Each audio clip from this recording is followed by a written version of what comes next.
This is Trend Following Radio, where great thinking comes alive. Nobel Prize winners, legendary traders, best-selling authors, and the pros that know what drive us irrational human beings. I am your host, Michael Covel. Not filtered, raw, honest. That's my passion.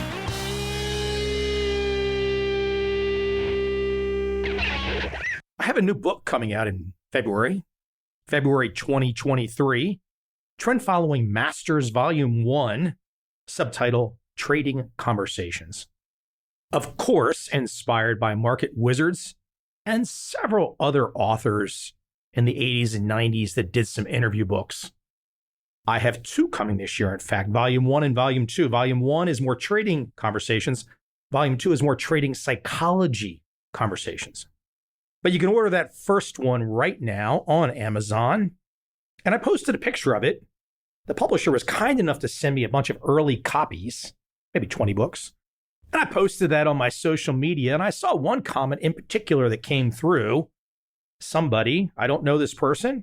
I'm not trying to pick on them personally, but I am picking on their thought process in a rather big way. But this individual posted in response to just my picture of my new book, quote, "It's been hard to find strong trends," end quote.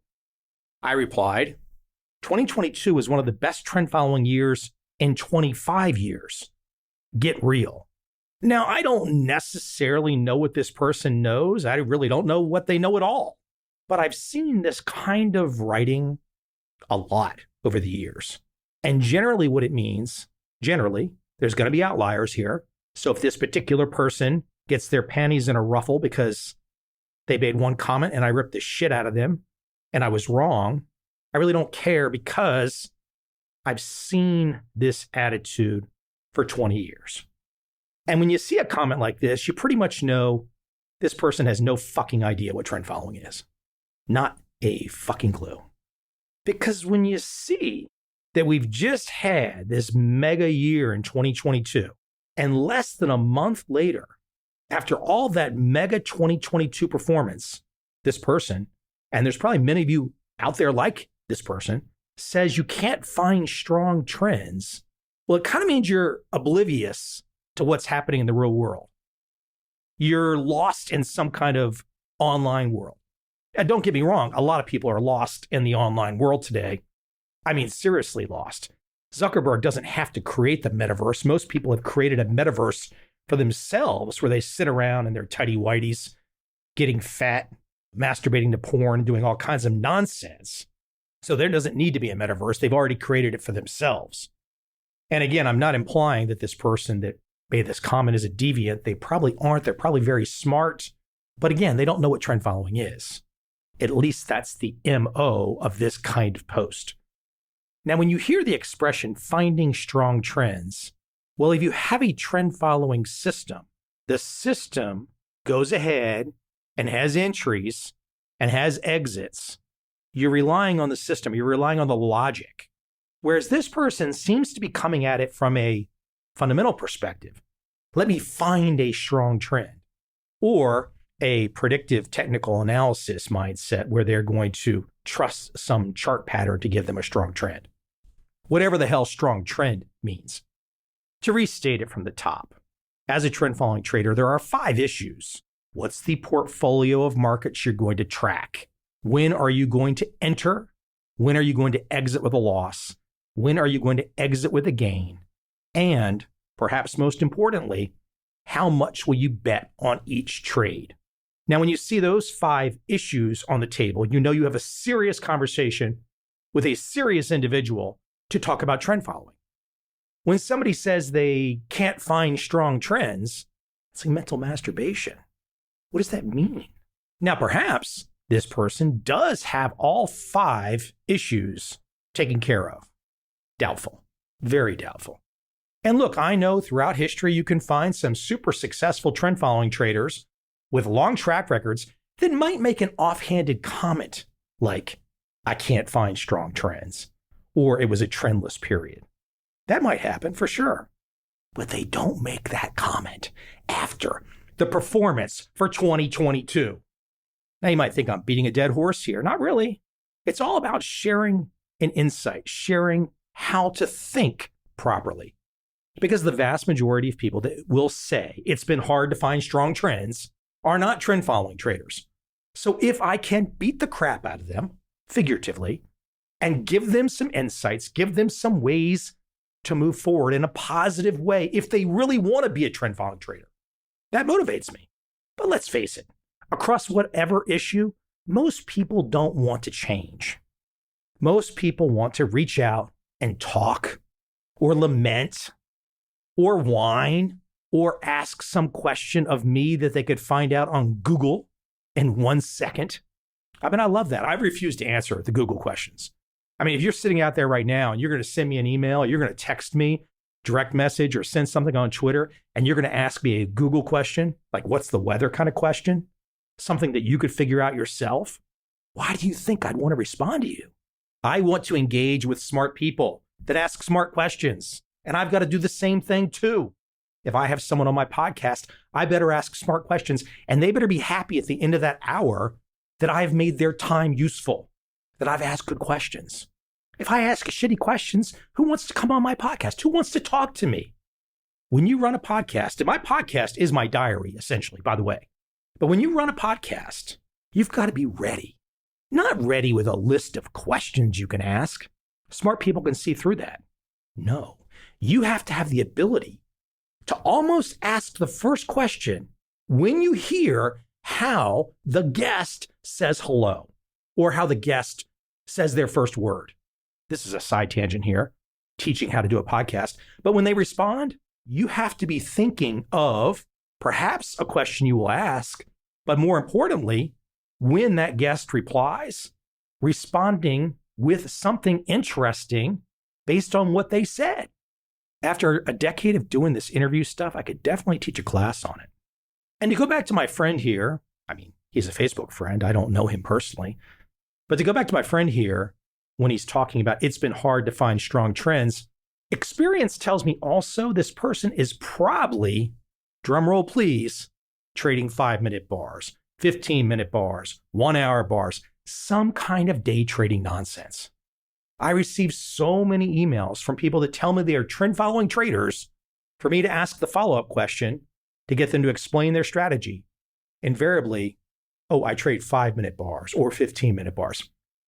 Look, I will guarantee you that every last person who has ever told me they trade 5-minute bars, 15-minute bars, 1-hour bars, every last one of those people is not actually doing it. They're either lying or they're failing, but they are not doing that. Because the people that are doing that are not texting me. The people that are successfully trading 5-minute bars are not texting Mike Covel to tell me they're trading 5-minute bars. No effing way. They're already doing it. They are high frequency. They have their strategy. The last thing they're going to do is text a long-term trend following trader, a guy like me, and say, oh, by the way, I'm a trend following trader trading 5-minute bars. They're not doing that. So please text me. Tell me what you're up to. But if you tell me you're a day trader, I'm going to rip the hell out of you. And it's a loving rip the hell out of you, meaning I want you to do better. I don't want you to suck. I want you to be successful.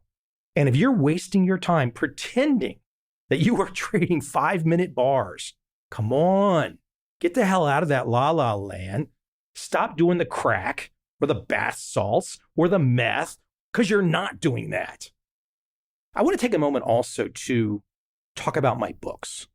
There's quite a few of them. And just to give a brief overview of how I see these books. First was my trend following book, 2004. And then there's been 5 editions. So why have I had 5 editions? The most recent was 4 years ago, I think. Why have I had 5 editions of trend following? This was the book that taught me how to write. And when I first got started, the publisher did not know me, did not believe in me, did not expect me to do anything. So I didn't get a chance to write exactly what I wanted with that first edition. But by my 5th edition, having become a better writer, having talked to a lot more people, that 5th edition is tight. And it's big. 220,000 words. I'm ready to do an update to it. I'm ready for a 6th edition based on trend following performance in 2022. But I got a sneaky suspicion that there might be an even bigger event around the corner that I want to include in the 6th edition. And don't give me any shit. That's not a prediction. It's just, as somebody who likes to write books, has to think about.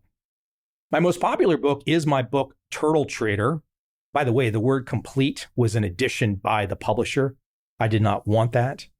I think they were afraid that the book, my book, would be competing with other, quote, turtle books. I don't think that's the case after all these years. I mean, the other individual, the other person that wrote a turtle book has been in and out of jail and in and out of mental institutions. That's not shit talking. That's how bizarre some aspects of the turtle story are. Because one of the best traders ever is Jerry Parker, one of the original turtles.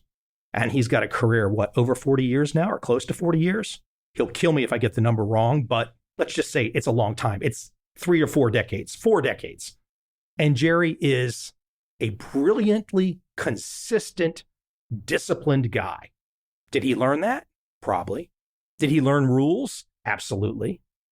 So how could some other turtles go so wrong? And Jerry's not the only turtle trader that did well. Other people, Liz Cheval, who has passed, Paul Raybar, Tom Shanks, there have been others. So Jerry was not the only one. Jerry was just the undoubtedly most successful and the most consistent and the longest track record. But some turtles went wrong. The one that I mentioned, the author, mugshots everywhere. So what was he missing that Jerry has? I would say that Jerry had the discipline. He wanted it. This other individual probably didn't really care. Made some money, was part of the, quote, experiment, and then just became a fuck off, became an idiot.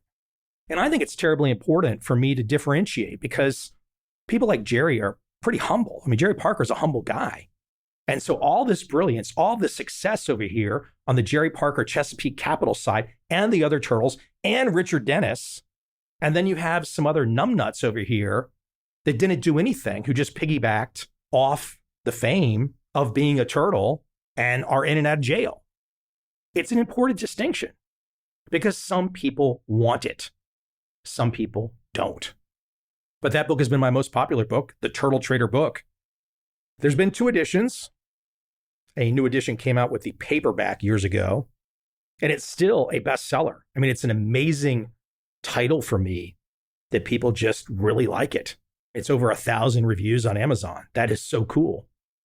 I also did a book called Trend Commandments, which was kind of a lighter version of trend following, something you could pick up and get into quickly.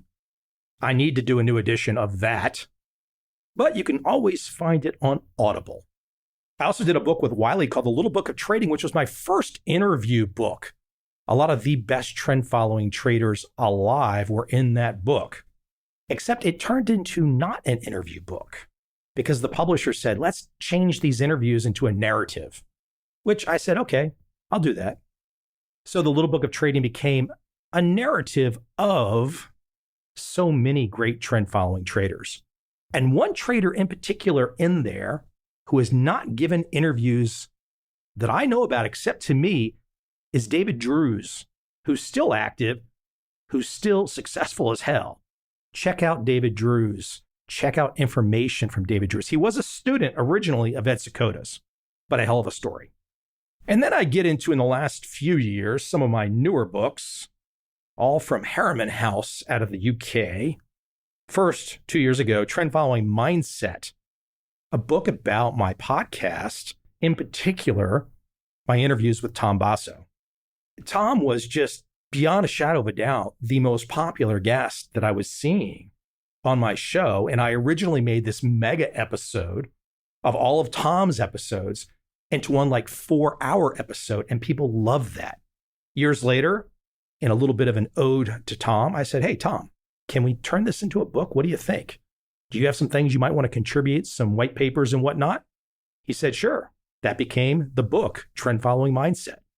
There also was a digital book. I don't think it's available anymore through Pearson that came out years ago, only digital. And it was all data. I called it Trend Following Analytics because so much of trend following, the evidence, can be seen in the numbers. And so this was like a 600-page maybe more, digital-only book of various data sets. But since I'm not a data set guy in the sense that I'm not doing this for a business, it was kind of hard to stay motivated to keep that updated all the time. There's a lot of people out there that do data businesses. But finally, to the two books coming out in 2023, Trend Following Masters, Volume 1, Volume 2, Trading Conversations and Psychology Conversations. These are inspired from my podcast. Some great guests that I've been fortunate to have since 2012. So please, if you liked the podcast, do me a favor. Since I don't use any of these things like Patreon or any of this stuff, give some of my books a shout out. Give them a buy. That's a way to keep me motivated, keep me inspired to get on the microphone. And of course, last but not least, I do have foreign translations. You can find these listed all at trendfollowing.com/translations. And if you ever want to translate any of my books, feel free to drop me an email. On some of my books, I have the rights, and on some of the books, the publishers have the rights. But I think I'm up to like 14 different languages across my books. How cool is that? I never could have expected that back in 2004. 14 languages? I feel forever lucky that so many people like the stuff that I produce. And last but not least, for those people out there that want some severe hand-holding, some training, some courses, some precise systems, please check out trendfollowing.com/products. There you'll find my standard, flagship, and professional products. I know some of this sounds like a sales pitch, but I get these damn questions where people want to know what it is that I produce, and they want to know some of the differences in the content. You're hearing a little bit of that description of difference from me right now. So as you go out there tackling 2023 with the idea that you're going to find trends, keep in mind this conversation. Keep in mind that you're not finding trends. You're becoming a trend-following trader who, to repeat, has 5 core issues to your trading plan. What markets do you trade? When do you enter? When do you exit with a loss? When do you exit with a gain? And what percentage of your limited trading capital, and we all have limited trading capital, what percentage of your trading capital do you bet on each trade? That's a trend-following trader. Inside of those 5 issues, you'll find your trends. Outside of those 5 issues, if you're talking about finding a trend, you're already screwed.